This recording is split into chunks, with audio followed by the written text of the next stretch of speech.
Olá, queridos amigos e irmãos. Vamos dar hoje continuidade ao nosso estudo em Hebreus, capítulo de número 10. E hoje nós vamos ver algumas últimas exortações que é feito pelo autor aqui neste capítulo, para que depois a gente consiga perceber qual é a razão que ele vai trazer aqueles incentivos à fé no capítulo 11, se referindo a todos aqueles heróis da fé que existiram e viveram no passado.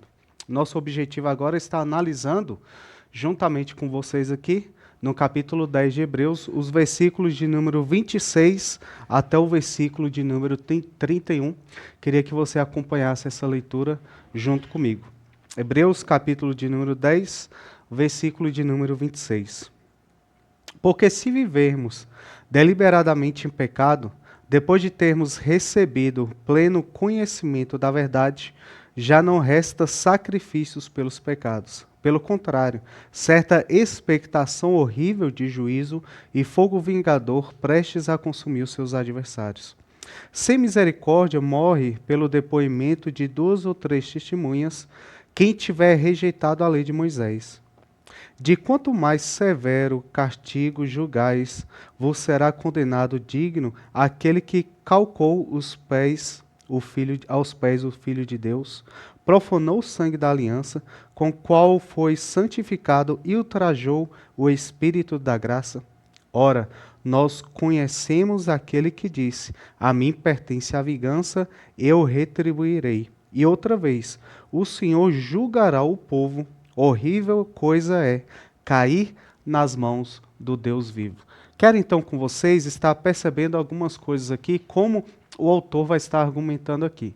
Nesses versículos, então, ele vai estar trazendo a exortação à apostasia.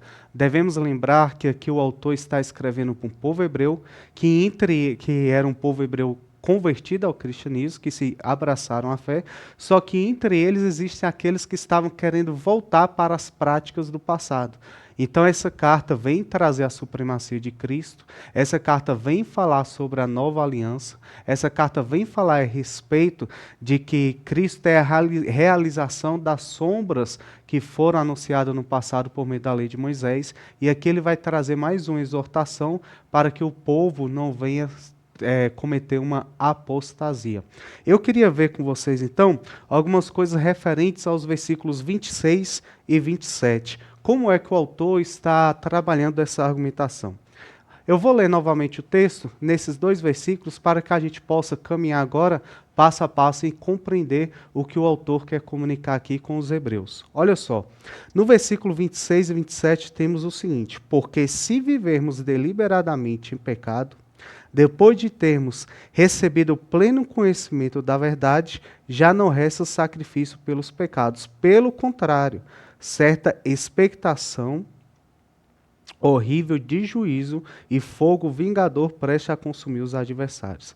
Perceba bem então, o que ele está falando aqui é o seguinte: aqueles homens que uma vez conheceram a verdade, aqueles homens que uma vez foi pregado o evangelho, esses homens não devem agora, uma vez que estão conhecendo essa verdade, querer viver deliberadamente. Pois, olha só como é que ele vai nos advertir. Viver deliberadamente em pecado é uma ação daquele que não tem o novo nascimento, que não nasceu de novo em Cristo. Por quê? Pois, conhecendo a verdade, eles vão agora agir contrário à verdade. E essas pessoas não estão em Cristo, porque aqueles que estão em Cristo são aqueles que são habitados pelo Espírito Santo, são aqueles que são convencidos pelo pecado, e uma vez convencidos do pecado pelo Espírito Santo, eles vão abandonar as práticas do passado. Esses homens, então, a quem o autor está exortando aqui, são homens que eles receberam o conhecimento da verdade, receberam o conhecimento de Cristo, mas eles simplesmente estão rejeitando essas coisas. Eles estão rejeitando ao nosso Senhor Jesus Cristo. E é daí então que vai vir essas exortações. Quem vive de tal forma, rejeita ao nosso Senhor Jesus Cristo. E ele vai falar: olha, não existe mais fora de Cristo, sacrifício pelos pecados de vocês. Vocês estão vivendo agora em apostasia, estão agora abandonando a fé. E olha, vocês conhecem, é o que ele vai continuar dizendo depois. Vocês conhecem aquele que é fogo vingador. Vocês conhecem esse Deus. Então, que expectativa vocês estão tendo? Se uma vez que vocês já sabem quem é Cristo, se uma vez que vocês já receberam esse conhecimento, o que vocês acham que vão receber diante da prática de vocês, que é rejeitar a Cristo, que é viver em pecado deliberado, como se vocês estivessem completamente virando as costas para o Senhor? Este argumento ele vai se aprofundar um pouco nos próximos versículos, como nós vamos estar vendo aqui. Leia comigo, nos acompanhe aí, versículo de número 28. Olha só o que é dito aqui. Sem misericórdia, morre pelo depoimento de 2 ou 3 testemunhas quem tiver rejeitado a lei de Moisés. De quanto mais severo castigo julgarás vós, será condenado. Digno aquele que calcou aos pés do Filho de Deus e profanou o sangue da aliança, com o qual foi santificado e ultrajou o Espírito da graça. Então ele vai trazer o povo aqui de volta para a lei de Moisés. E o que ele vai trazer à memória desse povo hebreu aqui? Ele vai dizer, olha, lembra como era na primeira aliança? Lembra como era a lei de Moisés? O que ela dizia?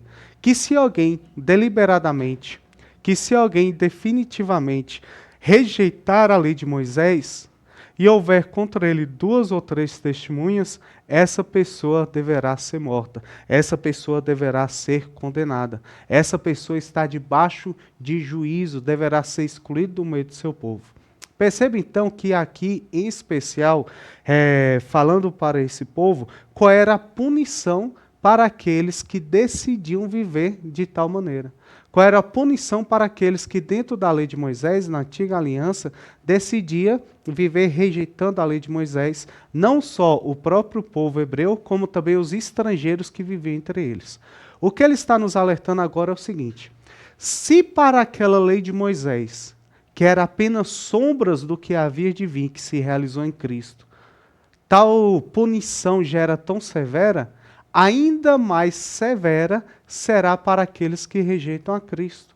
Ainda mais severo será o juízo de Deus para aqueles que caem na apostasia, para aqueles que, ouvindo a verdade, rejeitam o nosso Senhor.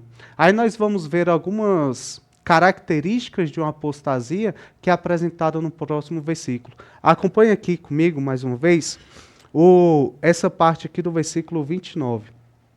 A segunda parte vai dizer o seguinte: digno aquele que calcou aos pés do Filho de Deus, profanou o sangue da aliança, com o qual foi santificada e ultrajou o Espírito da graça.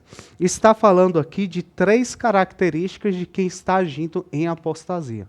Primeiro, é aquele que recebeu esse conhecimento, aquele que conheceu a obra, o sacrifício de Cristo. E mesmo tendo conhecido todas essas coisas, ele decidiu simplesmente rejeitar essas coisas e viver sua vida pecando deliberadamente. Quem toma tal ação, quem toma tal atitude, que são aqueles que por muito tempo viveu entre nós, viveu entre nossas igrejas, caminhou juntamente conosco, mas nunca deu evidências de bons frutos de arrependimento. E em algum momento ele decide então, mesmo tendo conhecido o Evangelho, viver pecando deliberadamente. O que ele está fazendo nessa sua atitude, segundo o autor de Hebreus? Ele está calcando aos pés de Cristo, calcando Cristo aos seus pés, que é desprezar o sacrifício de Cristo. Esse calcar aos pés é desprezar o que Cristo fez por nós na cruz. A segunda coisa é profanar o sangue da aliança. Ele está desprezando o sangue de Cristo e tratando como algo comum. Ou seja, nós sabemos que o nosso Senhor derramou o seu sangue para nos purificar dos nossos pecados, para que nossos pecados fossem perdoados, para que nós fôssemos justificados por meio do seu sacrifício. Ele simplesmente trata isso como uma banalidade, trata isso como algo comum. Ele não trata isso como algo divino, como sangue do próprio Cristo, o verbo que se fez carne sendo derramado ali na cruz. Isso então é uma profanação, segundo o autor de Hebreus. Por último, é um ultraje do Espírito da graça. O que significa isso? Desprezar o Espírito Santo de Deus. Ao rejeitar a Cristo, desprezamos também o seu Espírito, não permitindo com que ele habite em nós. E aqui, como lá na antiga lei, era um testemunho de 2 ou 3 testemunhas, nós temos aqui também a Santíssima Trindade, vamos dizer assim, testemunhando contra esse que age de tal forma. Por quê? A Santíssima Trindade, o Pai, o Filho e o Espírito Santo são aqueles que agem em nossa salvação. São aqueles que estão agindo para que nós venhamos ser salvos. Então, este homem, seu ato de apostasia, primeiro, ele rejeita o amor de Deus que enviou seu Filho para morrer pelos nossos pecados. Ele também está rejeitando o sangue de Cristo, que nos justifica e nos purifica dos nossos pecados. E ele está endurecendo o seu coração. Ele está endurecendo o seu coração e rejeitando o agir do Espírito Santo em sua vida, para que por meio do Santo Espírito ele possa ser transformado. Ele está rejeitando dar ouvidos ao Espírito Santo para que ele possa ser confrontado e que ele possa, em sua vida, estar reconhecendo os seus pecados e buscando o arrependimento. Essa é a atitude daqueles que estão, então, apostatando da fé, aqueles que estão rejeitando o sacrifício de Cristo. E aqui ele vai fazer um último alerta, então, nesses últimos versículos. Ele vai dizer o seguinte: ora, nós conhecemos aquele que disse: a mim pertence a vingança, eu retribuirei. E outra vez, o Senhor julgará o seu povo. Horrível coisa é cair na mão do Senhor. Mais uma vez, o autor aqui agora vai estar trazendo para a gente um alerta do juízo de Deus. Por muito tempo, e muitas pessoas tomam como verdade somente aquilo que lhes interessa a respeito de Deus. E eles esquecem que no Novo Testamento também fala de Deus que exerce juízo sobre aqueles que são seus adversários, sobre aqueles que abandonam a fé. Por isso nós temos aqui novamente o autor de Hebreus falando: lembra desse Deus que nós conhecemos? Pois é, esse Deus que vocês conhecem, povo hebreu. Este é um Deus que se vinga, ele retribuirá com vingança, ele se vingará dos seus adversários. E lembre de uma coisa, povo hebreu, vocês conhecem a história do agir de Deus em meio de vocês, do agir de Deus com seus antepassados, e vocês sabem muito bem, terrível coisa é cair nas mãos do Senhor.